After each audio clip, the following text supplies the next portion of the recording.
నడుం పట్టేసింది, హాస్పిటల్కి వెళ్ళాలి అని అపూర్వ కారులో కూర్చుంటుంది. అపూర్వ కూర్చోగానే అపూర్వ పక్కన భూమి వచ్చి కూర్చొని ఉంటుంది. ఏయ్, నువ్వేంటి ఇక్కడ ఉన్నావు? ఆ కారులో వెళ్ళలేదా అని అపూర్వ అడుగుతుంది. నీ కూతురు నన్నెక్కడ వెళ్ళనిచ్చింది? నన్ను ఆటోలో వెళ్ళమని 200 నా చేతిలో డబ్బులు పెట్టింది, తను మాత్రం కారులో వెళ్ళింది అని భూమి అపూర్వకు చెప్తూ ఉంటుంది. నువ్వు కదా వెళ్ళాల్సింది అని అపూర్వ భూమిని అడుగుతూ ఉంటుంది. నేనే వెళ్ళాలి, కానీ నీ కూతురు వెళ్ళనివ్వలేదని చెప్తున్నాను కదా అని భూమి అంటూ ఉంటుంది. అమ్మో, ఇప్పుడు అక్కడ నా కూతురు అక్కడ ఎలా ఉందో ఏమిటో, వాళ్ళు నా కూతురు ప్రాణాన్ని తీసేస్తారే అని అపూర్వ మనసులో అనుకుంటూ చాలా భయపడిపోతూ టెన్షన్ పడుతూ ఉంటుంది. ఇక అప్పుడే నక్షత్ర కారులో నుంచి హెల్ప్ హెల్ప్ అని అరుస్తూ ఉంటుంది. రౌడీలు నక్షత్రను ఎలా చంపాలా, ఎక్కడ చంపాలా అని కార్ దిగి ప్లాన్ చేసుకుంటూ ఉంటారు. అమ్మో, నా కూతురు ప్రాణాలు పోతాయే అని అపూర్వ భయపడిపోతూ ఉంటుంది. ఫోన్ తీసుకొని ఇప్పుడు దీని ముందర ఫోన్ మాట్లాడితే దీనికి అనుమానం వస్తుంది అని మనసులో అపూర్వ అనుకుంటూ ఉంటుంది. ఏయ్, ముందు కార్ దిగు అని అపూర్వ అంటుంది.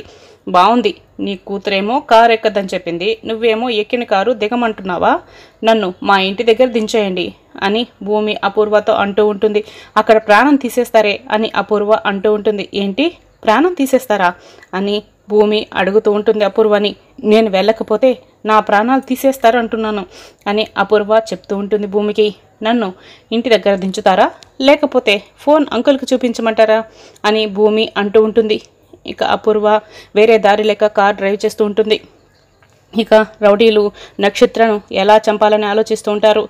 వాటర్ కనిపిస్తుంది, ఆ అమ్మాయిని నీళ్ళ దగ్గరికి వెళ్ళి చంపి దీంట్లో పడేస్తే ఎవ్వరు కూడా అడగర్రా అంటూ వాళ్ళలో వాళ్ళు మాట్లాడుకుంటూ ఉంటారు.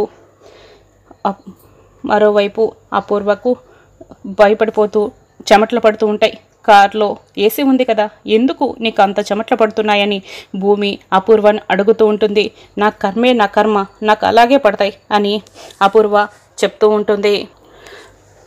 అటువైపు రౌడీలకి ఫోన్ చేద్దామంటే పక్కనే భూమి ఉంది. ఫోన్ తీసుకొని మళ్ళీ భయపడిపోతూ ఫోన్ పక్కనే పెడుతూ ఉంటుంది. అవును, ఈరోజు ఏం వారం అని భూమి అడుగుతూ ఉంటుంది. ఏమో నాకు తెలియదే అని అపూర్వ అంటూ ఉంటుంది.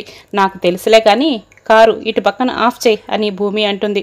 దిగుతావా? దిగు అని అపూర్వ అంటుంది. దిగను, ఇంట్లో పూజ కోసం పూలు కొనాలి, పూలు కొనుక్కొని వస్తాను, వెయిట్ చేయి అని భూమి అంటూ ఉంటుంది. నాకు పనుందే, ఆటోలో వెళ్ళు అని అపూర్వ భూమితో చెప్తూ ఉంటుంది. నాకు కూడా పనుందని భూమి చెప్తుంది. నేను కారు దిగగానే మీరు వెళ్ళాలని ట్రై చేశారనుకో, నా దగ్గర ఫోన్ ఉంది, గుర్తుంచుకోండి అని భూమి అపూర్వను బెదిరిస్తూ ఉంటుంది. కారు దిగి ఒక దగ్గరికి వెళ్ళి పూలదండెంత అని అపూర్వ పూలదండెంతని భూమి ఒక దగ్గర కారు దిగి షాప్లో అడుగుతూ ఉంటుంది. అపూర్వ వెంటనే రౌడీలకి ఫోన్ చేస్తూ ఉంటుంది. ఒరే, మేడం ఫోన్ చేస్తున్నారా, తొందరగా దీన్ని చంపి మేడంకి ఫినిష్ చేశామని చెప్పాలి అని రౌడీలు అంటూ ఉంటారు. ఫినిష్ చేయడం ఏంటండి, మీరు అనుకుంటున్న అమ్మాయిని నేను కాదు అని నక్షత్ర అంటూ ఉంటుంది. ఇక భూమి పూలదండ బేరం చేస్తూ ఎంతసేపటికి రాదు. అపూర్వకి కోపం వచ్చి కార్ దిగి ఎంతసేపే, తొందరగా రా పూలు తీసుకొని అని గట్టిగా అరుస్తూ ఉంటుంది. ఆ పూలన్నీ నేనేం చేసుకుంటాను అని భూమి అంటుంది. మొత్తం మీద కొంబరించుకో, తొందరగా రా అని భూమిని అపూర్వ అరుస్తూ ఉంటుంది. అవి 2 ప్యాకెట్స్ ఇవ్వండి భూమి అంటూ ఉంటుంది. ఇంకోవైపు శారద ఇందు వాళ్ళ ఫ్యామిలీ ఫోటో చూస్తూ ఉంటుంది. అప్పుడే కృష్ణప్రసాద్ ఫోన్ చేసి, శారద ఫోటో పంపించాను చూసావా అని అడుగుతూ ఉంటాడు. ఇప్పుడే చూశానండి అని శారద ఆ కృష్ణప్రసాద్కి చెప్తూ ఉంటుంది. మొత్తానికి ఇందు పెళ్లి పనులు మొదలయ్యాయన్నమాట అని శారద కృష్ణప్రసాద్తో చెప్తూ ఉంటుంది. అవును, నన్ను పెళ్లి పనులు ముట్టుకోవద్దని చెప్పిన ఇందుయే నాతో చివరికి పెళ్లి పనులు చేపించడానికి ఒప్పుకుంది అని కృష్ణప్రసాద్ ఇందు గురించి శారదకు చెప్తూ ఉంటారు. చిన్నపిల్ల ఏదో తెలియక మాట్లాడింది, ఆడపిల్లకి తండ్రి లేకుండా ఎలా అండి అని శారద అంటూ ఉంటుంది. ఆ రోజు కూడా నువ్వు చెప్పిన విధంగా నేను తిరిగి ఇంటికి రావడం మంచిదైంది శారద అని కృష్ణప్రసాద్ శారదతో అంటూ ఉంటాడు. ఈరోజు నేను లేకపోతే పెళ్లి పనులన్నీ ఆగిపోయేవి అని కృష్ణప్రసాద్ చెప్తూ ఉంటాడు. ఆవేశం ఎప్పుడు కూడా మనుషుల జీవితాలను నాశనం చేస్తుందండి. ఒక్క నిమిషం శాంతంగా ఆలోచిస్తే తప్పకుండా మంచి ఫలితం దక్కుతుంది అని శారద చెప్తూ ఉంటుంది. ఈరోజు మీరు ఇంత సంతోషంగా ఫోటో పంపించడానికి కారణం ఆ రోజు నేను చెప్పిన మాట విని తిరిగి ఇంటికి పోవడమే కదా. మీరు బయట ఎక్కడో ఉంటే పిల్లలు ఎంత బాధపడేవారు అని శారద చెప్తూ ఉంటుంది. ఇక్కడ వీళ్ళంతా సంతోషంగానే ఉన్నారు. కానీ గగన్ పూర్ణి విషయంలో నేను ఎటువంటి సహాయం చేయలేకపోతున్నాను అని కృష్ణప్రసాద్ బాధపడుతూ అంటూ ఉంటాడు. నేను కూడా గగన్ పెళ్ళి చేద్దామని ట్రై చేస్తున్నాను, కానీ వాడు పెళ్లి చేసుకోవడానికి ఒప్పుకోవటం లేదు. గగన్ ఎప్పుడూ నా గురించి ఆలోచించి నన్ను బాగా చూసుకోవాలి అన్న దగ్గరే పెళ్లి సంబంధాలన్నీ చెడిపోతున్నాయి అని కృష్ణప్రసాద్కి చెప్తూ ఉంటుంది. ఇక్కడ వీళ్ళకు తల్లిదండ్రి ఉన్నారు, పెద్ద దిక్కైన అత్తయ్య మావయ్య ఉన్నారు, ఇంకా అంతకంటే ఎక్కువ పెద్ద దిక్కు మా అమ్మ కూడా ఉన్నారు. కానీ అక్కడ గగన్కి పూర్ణికి నువ్వు తప్ప ఎవరు లేరు అని కృష్ణప్రసాద్ చెప్తూ ఉంటాడు. గగన్ ఎప్పుడు కూడా నన్ను ఒంటరిదాన్ని అనే ఆలోచన నాకు తెప్పించలేదండి అని శారద చెప్తూ ఉంటుంది. ఇప్పుడు ఒంటరిదాన్ని అన్న ఫీలింగ్ రాకపోవచ్చు, కానీ పిల్లలకి పెళ్లి కుదిరితే అలాగే అనిపించవచ్చు. వాళ్ళు ఎలాగో నా దగ్గరికి రానివ్వరు, ఒంటరిగా నువ్వే అన్నీ చేసుకోవాలి, అక్కడ నీకు ఎన్ని అవమానాలు జరుగుతాయని నాకు భయంగా ఉంది శారద అని కృష్ణప్రసాద్ అంటూ ఉంటాడు. మీరు లేకుండా జీవితంలో చాలా దూరమే వచ్చాము, అవమానాలకు అలవాటు పడిపోయాను. మా గురించి మీరేం బాధపడకండి, అక్కడ అమ్మాయి పెళ్ళి మంచిగా జరిపించండి అని శారద ఫోన్ కట్ చేస్తూ ఉంటుంది. భూమి అపూర్వ కారులో వెళ్తూ ఉంటారు. కారు ఇక్కడ ఆఫ్ చేయి అని భూమి అంటుంది. ఇదేంటి, ఇదేమన్నా ఆటో అనుకుంటున్నావా ఏంటి, కనిపించని ప్రతి చోట కారు ఆపడానికి అని అపూర్వ అంటూ ఉంటుంది. నాకు వాటర్ కావాలి అని భూమి అంటూ ఉంటుంది. నేను ఆపను అని అపూర్వ చెప్తూ ఉంటుంది.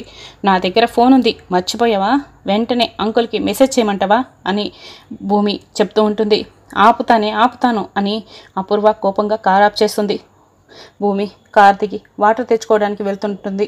నువ్వెక్కడికి, మళ్ళీ నేనే తీసుకొస్తాను. అపూర్వ కార్ దిగి షాప్ దగ్గరికి వెళ్ళి ఒక వాటర్ బాటిల్ ఇవ్వండి అని అడిగి అతను వాటర్ తెచ్చేలోపు రౌడీలకి మళ్ళీ ఫోన్ చేస్తుంది. రౌడీలు ఫోన్ లిఫ్ట్ చేయరు. వీళ్ళు ఎక్కడ చచ్చారు ఏంటో, ఫోన్ లిఫ్ట్ చేయరు అని కంగారు పడుతూ ఉంటుంది.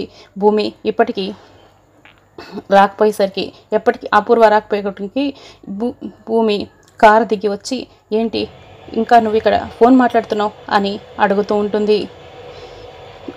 నీకు మంచినీళ్ళు సేవ చేయడానికి నేను నీకేమైనా పని మనిషినా అని అపూర్వ అంటుంది.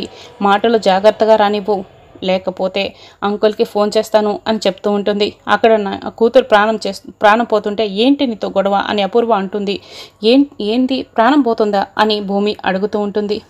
నిన్ను కిడ్నాప్ చేయమని రౌడీని పంపిస్తే వాళ్ళు తెలిసి చావక నా కూతుర్ని కిడ్నాప్ చేశారు అని చెప్తూ ఉంటుంది. ఏంటి, మళ్ళీ నన్ను కిడ్నాప్ చేయమని చెప్పావా, కిడ్నాప్ చేయించాలనుకున్నావా అని భూమి అడుగుతూ ఉంటుంది. నా కర్మ అని అపూర్వ టెన్షన్ పడుతూ భయపడుతూ అక్కడి నుంచి భూమిని వదిలేసి వెళ్ళిపోతూ ఉంటుంది.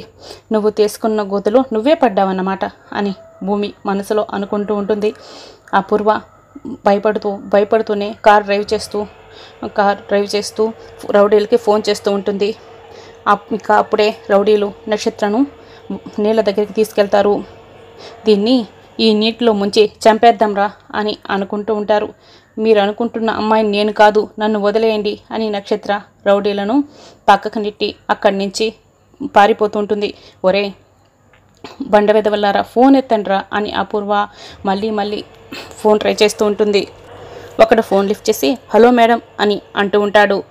ఎక్కడ చచ్చారా, మా అమ్మాయిని ఏం చేస్తారా అని అపూర్వ అంటుంది. అది తప్పించుకుంది మేడం, దాన్ని చంపేసి మీకు మళ్ళీ ఫోన్ చేస్తాం అని రౌడీలు ఫోన్ కట్ చేస్తారు.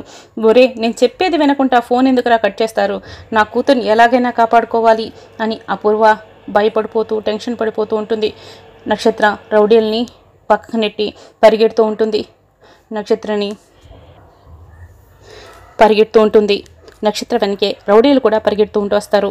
అదే టైంకి గగన్ కొంతమందితో అక్కడ ఈ క్వారీ రిపేర్ అవ్వడానికి ఎంత టైం పడుతుంది అని గగన్ అడుగుతూ ఉంటాడు. ఇది 10 days పడుతుందని వాళ్ళు చెప్తూ ఉంటారు. ఇప్పటికే చాలా లేట్ అయింది, త్వరగా పని పూర్తి చేయండి అని గగన్ వారికి చెప్తూ ఉంటారు. అప్పుడే నక్షత్ర కనిపిస్తుంది. ఇదేంటి కారు వదిలేసి రన్నింగ్ చేస్తుంది అని మనసులో అనుకుంటూ ఉంటాడు. నక్షత్ర వెనకే రౌడీలు రావడం చూసి ఎవరినేమందో అని మనసులో అనుకుంటూ ఉంటాడు. నక్షత్ర పరిగెత్తుకుంటూ వస్తుంది. గగన్ కనిపిస్తూ ఉంటాడు. గగన్ దగ్గరికి వచ్చి వాళ్ళు నన్ను చంపేసేలా ఉన్నారు, నన్ను కాపాడండి అని గగన్ చేతులు పట్టుకొని రిక్వెస్ట్ చేస్తూ ఉంటుంది. గగన్ గతంలో జరిగిన విషయాల్ని గుర్తు తెచ్చుకుంటూ ఉంటాడు. నక్షత్ర హ్యాండ్ బ్యాగ్ని ఎవరో రౌడీ ఎత్తుకుపోతుంటే గగన్ నక్షత్ర హ్యాండ్ బ్యాగ్ని నక్షత్రకు ఇస్తూ ఉంటాడు. వెంటనే హ్యాండ్ బ్యాగ్ని కాల్ చేస్తుంది. ఆ విషయాన్ని గుర్తు తెచ్చుకుంటూ ఉంటాడు. అప్పుడు పక్కనే ఉన్న నక్షత్ర ఫ్రెండ్ ఈరోజు హ్యాండ్ బ్యాగ్ని కాల్చేసావు, రేపు ఏదైనా ప్రమాదవశాత్తు మీ బావ నిన్ను కాపాడితే అప్పుడు నీ ఒంటిని కాల్చుకుంటావా అని అడుగుతుంది. అలాంటి కర్మ నాకెందుకు పడుతుంది అని నక్షత్ర అన్న విషయాన్ని గుర్తు తెచ్చుకుంటూ ఉంటాడు. ఏంటి మేడం, మీరు మీ ఒంటిని కాల్చుకుంటారేమో నేను మిమ్మల్ని టచ్ చేస్తే అని గగన్ అంటుంటాడు. అప్పుడే రౌడీలు వచ్చి సార్ హీరో అనుకుంటారా అని అంటూ ఉంటారు. అలాంటిదేం లేదు, ఈ అమ్మాయిని తీసుకెళ్ళిపోండి, నాకు ఈ అమ్మాయికి ఎటువంటి సంబంధం లేదు అని గగన్ రౌడీలకు చెప్తూ ఉంటాడు. ఇక రౌడీలు అతను కాపాడంటున్నాడు కదా పాప, ఈరోజు మా చేతుల్లో నువ్వు చచ్చిపోవాల్సిందే రా అని నక్షత్రను లాక్కొని వెళ్తూ ఉంటారు. రౌడీలను మళ్ళీ పక్కకు నెట్టేసి గగన్ దగ్గరకు వచ్చి ప్లీజ్ గగన్ నన్ను కాపాడు, వాళ్ళు నన్ను చంపేస్తారు అని గగన్ కాలు పట్టుకుంటూ ఉంటుంది. వెంటనే రౌడీలు నక్షత్ర చేపట్టుకొని రా పాప అని లాక్కుపోతూ ఉంటారు. గగన్ రౌడీలను కొడుతూ ఉంటాడు. ఏంటి సార్ మాట తప్పారు అని రౌడీలు అడుగుతూ ఉంటారు. ఏం చేయను, ఆడపిల్ల కంటతడి పెట్టుకొని నన్ను కాపాడమంటే మనసు మార్చుకోవాలి కదా అని గగన్ చెప్తూ ఉంటాడు. అయితే ఉండు, వీణ్ణేసేసి తర్వాత ఈ అమ్మాయిని చంపేద్దాం రా అని రౌడీలు అందరూ గగన్తో ఫైట్ చేస్తూ ఉంటారు. గగన్ నక్షత్ర కోసం ఫైట్ చేస్తూ ఉంటాడు. నక్షత్ర ప్రేమగా గగన్ వైపు చూస్తూ ఉంటుంది. రౌడీలు వాళ్ళ దగ్గరున్న కత్తిని తీసుకొచ్చి గగన్ని పడిపోతూ ఉంటారు. ఆ కత్తి గగన్ చేతికి తగిలి రక్తం వస్తూ ఉంటుంది. గగన్ ఆ బ్లడ్ని చూసుకుంటూ ఉంటే రౌడీలందరూ కలిసి గగన్ని ఒక్కసారిగా కొట్టుతూ ఉంటారు. గగన్ వెళ్ళి నక్షత్రం మీద పడి నక్షత్రకు లిప్ కిస్ ఇస్తాడు. మరి అప్కమింగ్ ఎపిసోడ్లో ఏం జరగబోతుందో తెలుసుకోవాలనుకుంటే అయితే మా ఛానల్ సబ్స్క్రైబ్ చేసుకొని సపోర్ట్ చేయడం మర్చిపోకండి. Thanks for watching.